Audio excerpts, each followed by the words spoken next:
ఇది బైబిల్లో వ్రాయబడిన యథార్థ సంఘటన, అందరూ చూడవలసిన అద్భుతమైన కథ.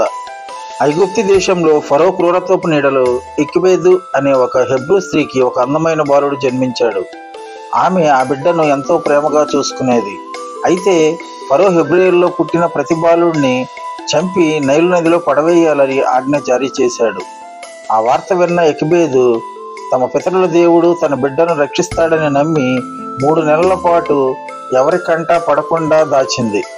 ఆఖరికి ఆ బిడ్డను దాచలేని పరిస్థితిలో ఒక పెట్టెను తయారు చేసి బిడ్డను దానిలో పెట్టి కన్నీటితో ఆ పెట్టెను నైలు నదిలో వదిలింది.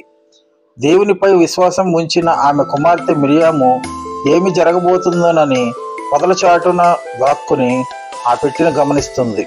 నదీ ప్రవాహం ఆ బిడ్డను ముందుకు తీసుకెళ్ళింది. దేవుని ప్రణాళిక ప్రకారం ఫరో కుమార్తె నదికి స్నానం చేయడానికి వచ్చింది.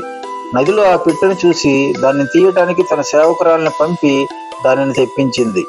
అది తీసి చూసినప్పుడు ఒక పిల్లవాడు ఏడవటం చూసి ఆమె హృదయం చలించిపోయింది.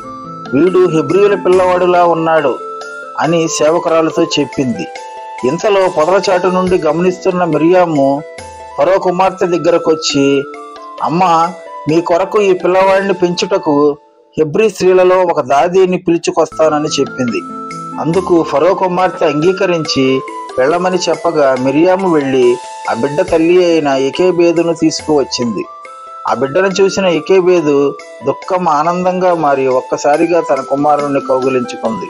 ఫరో కుమార్తె వారి బంధం గురించి తెలియకున్నా ఈ బిడ్డను తీసుకువెళ్ళి నా కొరకు వీడిని పాలిచ్చి పెంచు, నేను నీకు జీతం ఇస్తానని ఆమెతో చెప్పగా యోకెబెదు ఆ బిడ్డను తీసుకుని వెళ్ళి పాలిచ్చి పెంచింది. ఈ విధంగా ఆ బిడ్డ రక్షింపబడ్డాడు మరియు తల్లి విశ్వాసం ఫలించింది. బిడ్డ పెరిగాడు. అతను పాలు మానిన తర్వాత యోకెబెదు అతన్ని ఫరో కుమార్తె వద్దకు తీసుకువచ్చింది. ఆ బిడ్డను చూసి ఆమె ఇతడిని నీటి నుండి తీశాను కాబట్టి అని చెప్పి అతనికి మోషే అని పేరు పెట్టింది. అప్పటి నుండి అతడు ఆమె కుమారుడిగా ఫరో భవనంలో పెరిగాడు. ఐగుప్తి సంపద మరియు శక్తితో చుట్టబడ్డాడు. ఒక తల్లి విశ్వాసం, సోదరి ధైర్యం, రాజకుమార్తె కరుణ ద్వారా మోషే రక్షింపబడ్డాడు. అతను ఒక రాజకుమారుడిగా జీవించినప్పటికీ అతని ప్రజలను బానిసత్వం నుండి విడిపించటానికి దేవుడు మోషేను ఒక ఆయుధంగా మలుచుకున్నాడు.